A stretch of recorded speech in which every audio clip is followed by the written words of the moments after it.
Hello, my friends. Pamela here. Today is the first episode of my 4-part series on mental health because May is Mental Health Month. And in this first episode, we're going to be learning about something that is called the Healthy Mind Platter. Similar to what we may have learned about how to eat healthfully, we have the different food groups and so forth. It's kind of a spin-off on that. And this was developed by a psychiatrist named Dr. Dan Siegel, who also has a mindfulness research program at UCLA, which is actually where I graduated from. So there's a little relationship there.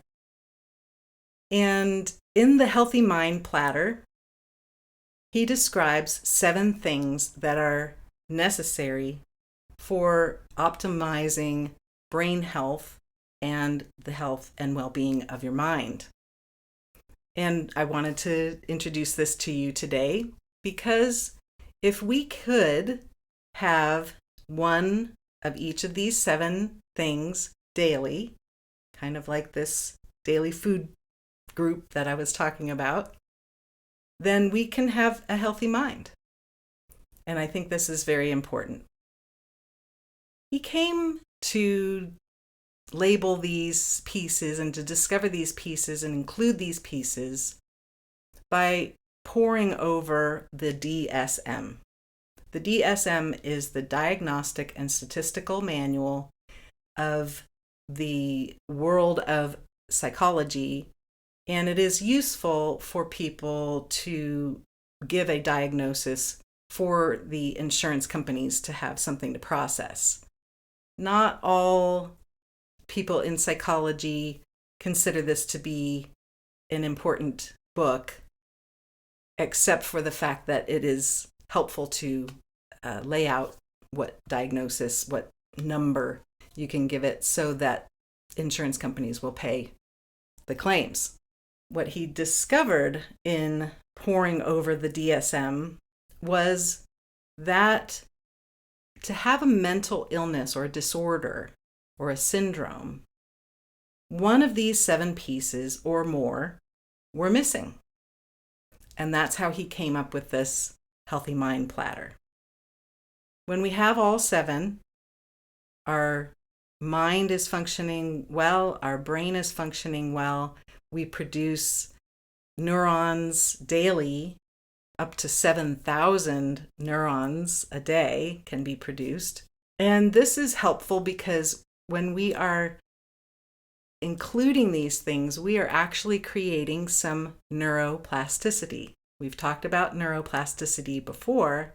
This is where the brain can actually change itself based on experience. The type of neuroplasticity that we're talking about is positive neuroplasticity. There's also negative neuroplasticity, which is what happens if we are under stress or if we do something repetitively and thereby not needing as many neurons, and so things will get pruned back. But with these practices of this Healthy Mind Platter, you will be creating positive neuroplasticity, which will increase the ability for your brain to function optimally. So what are these 7 things? Well, he broke them down into components based on time. So if you spend a little time in each one of these areas every day, you will have a healthy mind and brain, an optimal functioning brain. This includes physical time, which is movement, and in my opinion, movement should be gentle. It shouldn't be injurious. And I believe that Dr. Siegel is talking about movement that is not going to hurt you. Another aspect is playtime, which is, by his definition, the spontaneous exploration of life without competition or judgment. So we're not talking about sport when we say playtime. Think about a child who would go outside and dig in the dirt and look for bugs and worms and pick a flower petal and make a little mud pie, things like that. That's playtime. It's spontaneous. It's an exploration. There's no judgment and there's no competition. Another component is focus time. And this is when you are doing only one thing. And we talked about the ability that we have to focus on something and then switch that focus, which may feel like we're multitasking, but we're actually not able to multitask. I brought that up in a previous episode. You can check that out. But what we're talking about here is where you are doing one thing and one thing only. You are focused. You are in that place where nothing is coming in at you except for what you're doing. Another component of the platter is downtime. And this is very interesting. I don't know how many people do this regularly, but this means doing nothing. And by that I mean nothing. What it does for us is it allows us the possibility for processing information. Our brain takes in all kinds of information, all kinds of sensory information, smell, touch, taste, sound, all of the pieces, but we don't need it all. And so there's processing that needs to happen where those bits and pieces that are considered to be vitally important for our lives will get put into a particular part of the brain. Other parts that we don't need to necessarily remember or know will get pushed away. And that's important. This downtime is important to have to allow our brain time to do this. What happens if we don't have downtime is when we go to sleep, when we're laying down and we're getting ready to fall asleep, now our brain has an opportunity to start processing. And thoughts will keep coming and coming until we can settle ourselves and finally fall asleep. So if we have the downtime sometime during the day, just 5 minutes, where you are doing nothing, allowing your brain a chance to process, when it comes time to sleep, you won't need much time to do that processing and you will fall asleep more easily. Another part of this Healthy Mind Platter is connection time. And what this means is connecting with nature or with other human beings. We could connect with nature simply by taking a walk in the yard. It could be that simple. It could be looking at a vista. It could be thinking about something from nature, even if you weren't there. But connecting, knowing, and remembering that we are also nature allows us to feel more connected to ourselves and to others. But of course, if we have the opportunity to connect with others, connection time is very good for our nervous system. We are a social species. We're wired to connect. And I know right now we are in a situation in our world, in our history, where we may not be able to connect as easily with other people. And that will come. So in the meantime, you can connect with nature. You can connect with others. Well, actually, you can connect with others even if you're not in the physical space with them. You can connect over the video calls or even a phone call or even a text. Another part of the platter is time in. Time in is a term that was created to describe when we notice the sensations of the body as perceived from within. There's a longer word for this called interoception. This is where, when I ask you, when we're doing these motions on this show, and when I ask you to notice how your body feels, notice what you feel inside, notice the sensations of your body, that's what we're talking about. That's time in. So the motions that we do on this show would qualify for this part of the Healthy Mind Platter. And the last piece of the Healthy Mind Platter is sleep time. All the stages of sleep are vital to our wellness. So as we have been sort of programmed by society that it's okay to be sleepless, it's okay to not get enough sleep, to have 4 or 5 hours of sleep and say, oh, I'm good, but then drink our coffee and take sleeping pills at night. That's not what we're talking about. We're talking about all of the healthy stages of sleep and getting a proper number of hours of sleep, including dreaming time. I think I'll talk more about sleep in another episode, so we're just going to leave it at that, making sure you get enough sleep. So that's the Healthy Mind Platter. And the reason I like that so much is because mindful motion, which is where I'm bringing these motions from for this show, Move into Resilience, they are able to help you meet all of these daily needs.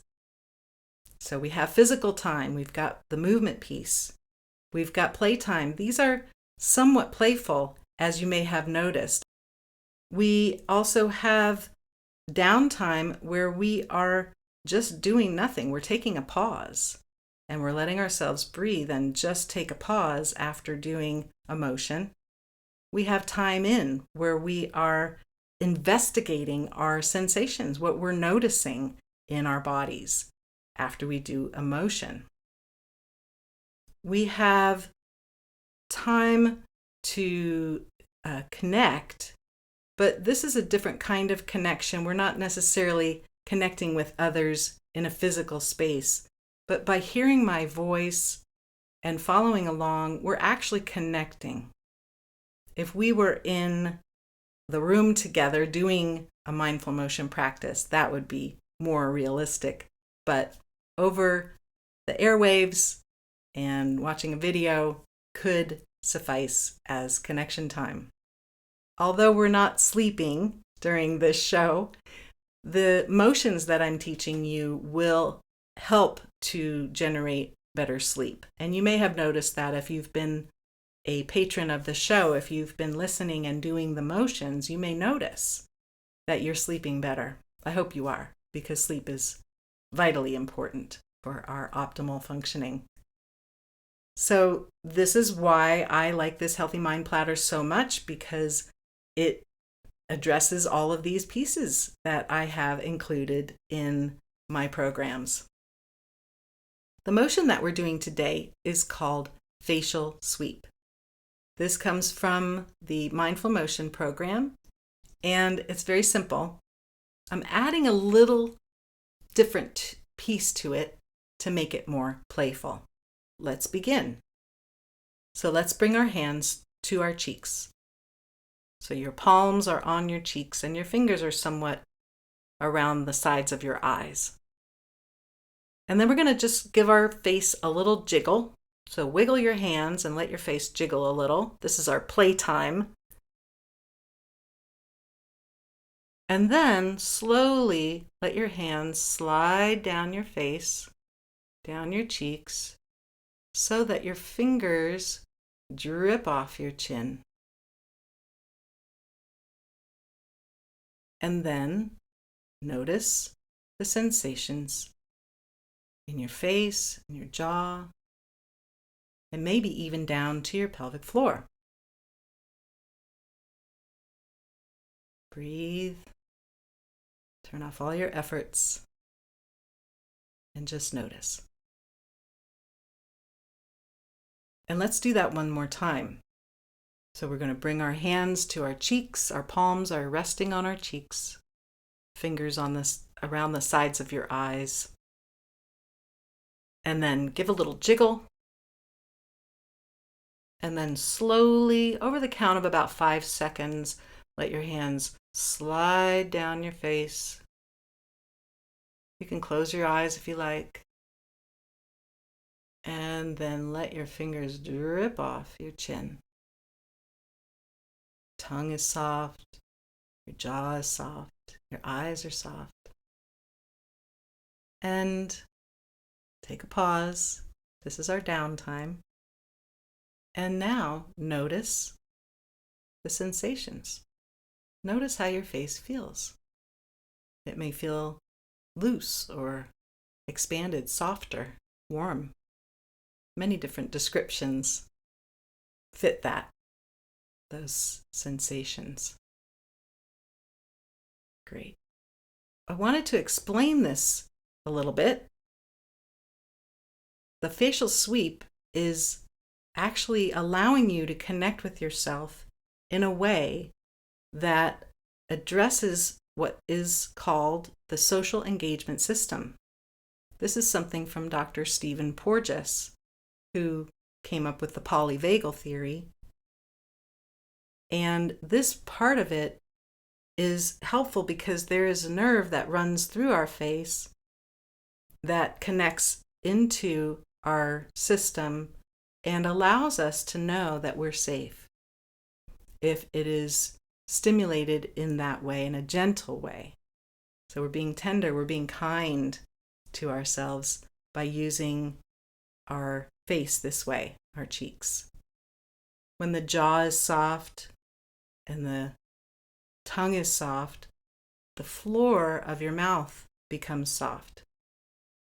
And what's interesting about this is the floor of the mouth and the pelvic floor are kind of like cousins. And so when the floor of the mouth is soft, the pelvic floor can also soften. And when our pelvic floor is soft, we are in that place that we've talked about before called calm readiness or soft power. And you can listen to another episode of mine about that. When we have this soft power, this soft pelvic floor, that sends a signal back up to the brain that says, all is well, you're safe. So this one motion, this facial sweep, can do a lot. It's stimulating that facial nerve, which sends a signal that all is well.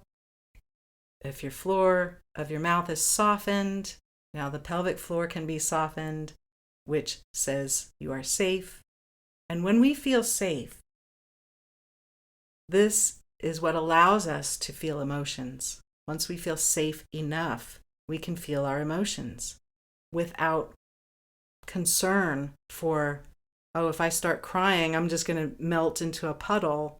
Or if I get angry, I'm going to hurt somebody. It calms that part of us down enough to know that we can process these emotions and let them move through us. And then on the next level up, so we have safety and we have our emotions, the next level up is connection. And so if we can feel safe enough to feel our emotions, we can easily connect with others, and something like social anxiety will just melt away. So a lot of benefits from this one little motion. You can do this on your own anytime you like. Well, maybe not while you're driving, but you could do one hand. And if you're going to do one hand, here's a side note. If you're going to do one hand, use your left one, because that will touch the left side of your face, which stimulates the right part of your brain. The right part of our brain, the right hemisphere, is known to be related to emotional well-being. So if we are touching the left side of our face, our right brain is stimulated in a nice way, and that will soothe that emotional part of our brain. That's what I have for you today. We have talked about the Healthy Mind Platter from Dr. Daniel Siegel and the 7 components of that Healthy Mind Platter. We talked about each of the pieces just a little bit, but knowing that if we meet all of these 7 daily needs regularly, we will have a healthy mind and we can optimize our brain function. Thank you so much for joining me today, and send yourself some appreciation for joining in. This has been Move into Resilience. I'm Pamela Stokes. Take it easy.